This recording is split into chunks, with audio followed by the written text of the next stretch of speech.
Še nedolgo nazaj je bilo kul, če si na prehodu v nov let omenil ali pa naznanil kakšno novo letno zaobljubo. Je bil ta izraz kar dobro sprejet.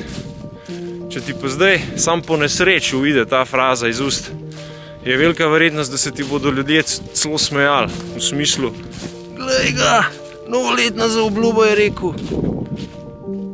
Zakaj je prišlo do tega in od kje to? Da lahko na to odgovorimo, dajmo najprej pogledati, kaj beseda zaobljuba sploh pomeni. Spletna stran 3x2fran.si je krasna za take zadeve in tukaj piše: zaobljuba je javna, po določenem postopku dana obljuba ravnati se po načelih, navedenih v izjavi. Ali poenostavljeno, sam pri sebi je naredil sklep, obljubo. Se pravi, z novoletno zaobljubo nismo njemu, njej, njim nekaj obljubili, ampak smo zaprisegali samemu sebi. In to jasno v slogu, ob vstopu v novo leto, kjer je koledar še svež, nepopisan in pripravljen na spremembe. Spremembe, ki se lotevajo naših navad, ker nas te oblikujejo in smo zaradi njih to, kar smo, mi in naš neposreden okoliš. Vse to zdaj tudi nevrološka znanost potrjuje, tako da tukaj ni trte mrte. Torej gre pri novoletnih zaobljubah na kratko za opustitev navad, ki nam ne služijo, za obuditev tistih, ki vemo, da so koristne za nas, in pa za uveljavitev mogoče nekaterih novih. In kaj tukaj ni dobrega?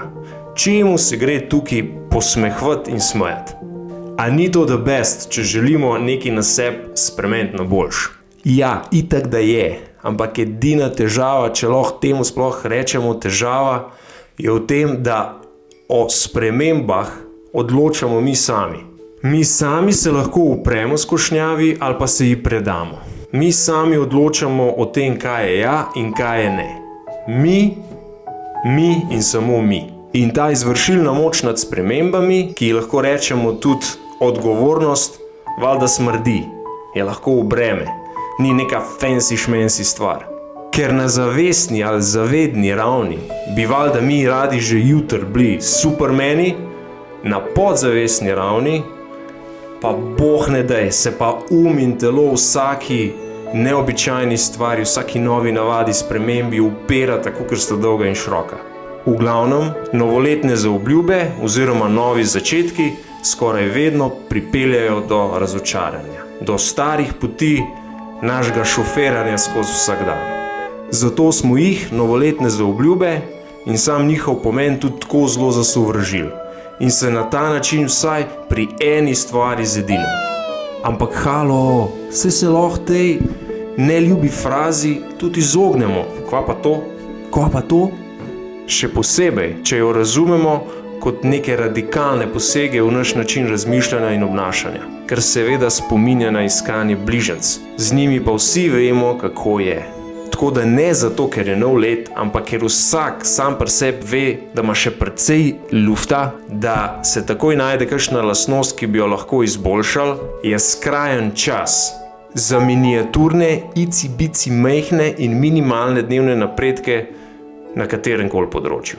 Zato bo že dovolj, da samo čim večkrat obudimo kakšno od starih navad, ki učinkujejo, ali pa kakšno, ki nam očitno ne koristi, zelo počas začnemo ukinjati, z novimi pa po pameti.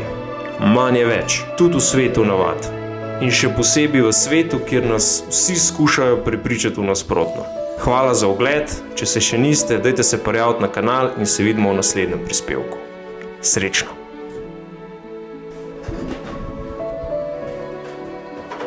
Kaj sem si jaz zamislil pri vstopu v nov let in kako mislim zadevo speljati, ali pa bolj povedan, koliko uspešno mi jo bo ratalo speljati, pa v enem od naslednjih videoposnetkov. Je pa hoja v naravi absolutno ena od starih navad, ki jo želim v letu 2023 še dodatno ojačati. Čau!